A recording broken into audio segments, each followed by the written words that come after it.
Today, we're diving into one of humanity's biggest dreams, becoming a multiplanetary species. But we're going to look at it through a really fascinating lens. The argument we're exploring is that this whole journey to the stars didn't actually start with a rocket. It started with a revolution in thought, one rooted in a very, very old book. Okay, so let's just jump right in, because I know what you're thinking. That connection seems a little out there, right?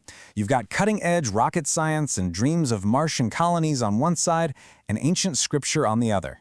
But the source material we're digging into today makes the case that there's a direct line between the two. So let's follow that thread and see where it leads. All right, first up, a new age of exploration. We are absolutely living in a new golden age of space travel. But this time, it's not just about planting flags and taking pictures. It's about putting down roots. Right now, NASA's Artemis program is really leading the charge. First, they're going to loop a crew around the moon. And then, Artemis 3 will actually land astronauts on the surface for the first time since all the way back in 1972.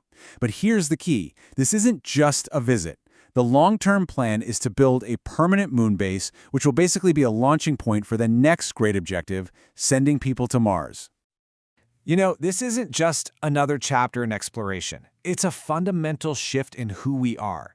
We've been a spacefaring species for a while now, sure, but we're on the verge of moving from just visiting space to actually living there. We're on the cusp of becoming a truly multi-planetary species.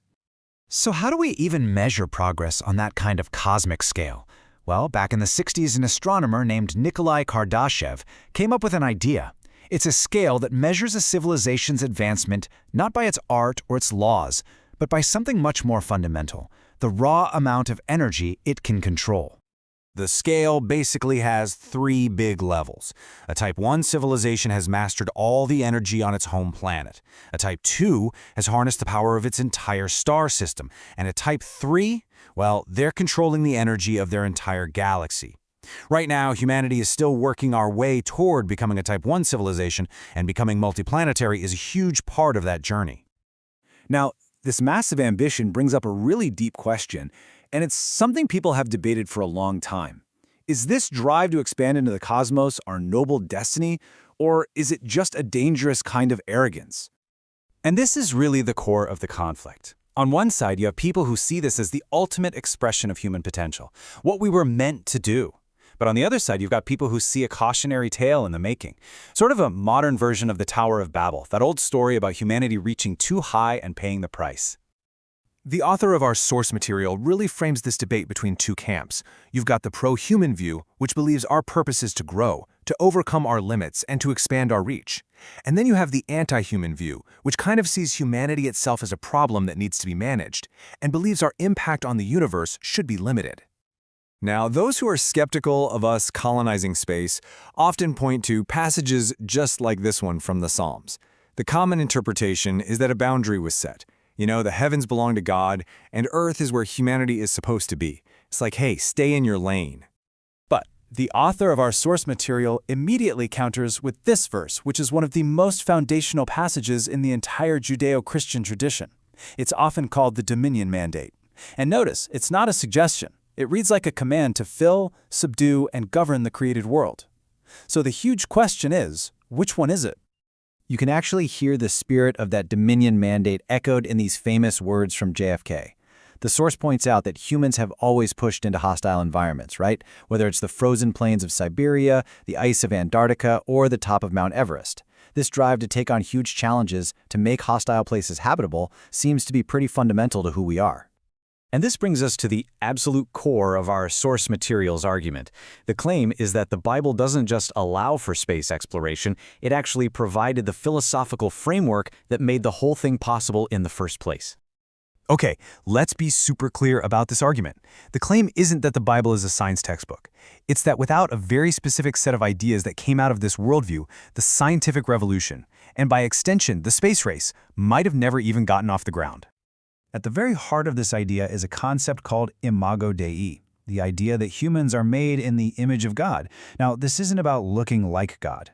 It's about having a job to do.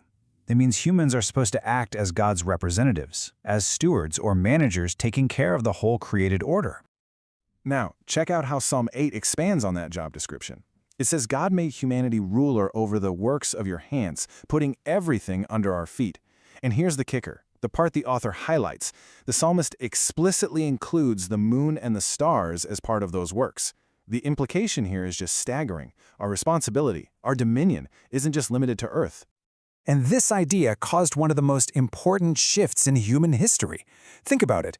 In the ancient pagan world, the sun, the moon, the planets, those were gods. They were powerful beings you had to worship and fear. But in the biblical worldview, they're created things. They're just objects.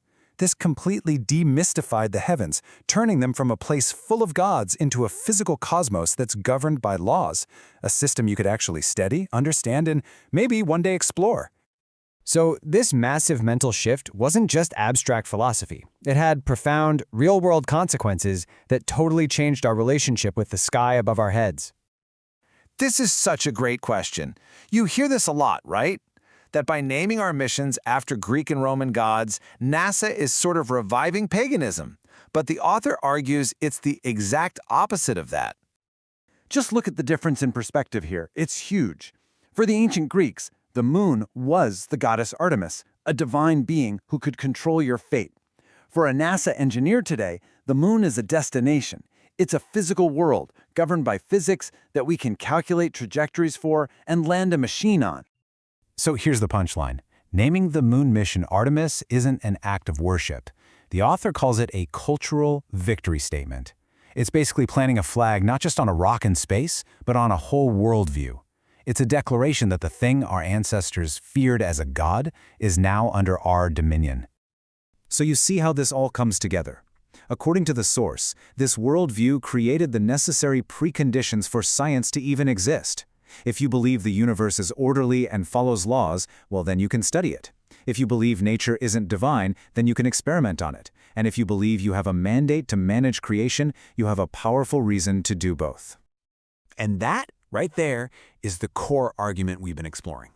The idea is that before we could ever build the machines to take us to the stars, we first had to believe that the stars were a place we could go, that they were part of our domain, a cosmos to be explored rather than a pantheon of gods to be worshipped. In the end, it really shows that the stories we tell ourselves about our place in the universe define the absolute limits of what we dare to achieve. So, as we stand here, at the beginning of this new age of becoming a multiplanetary species, the biggest question isn't just about technology. It's about the narrative, the story that's going to fuel that journey. What will our story be?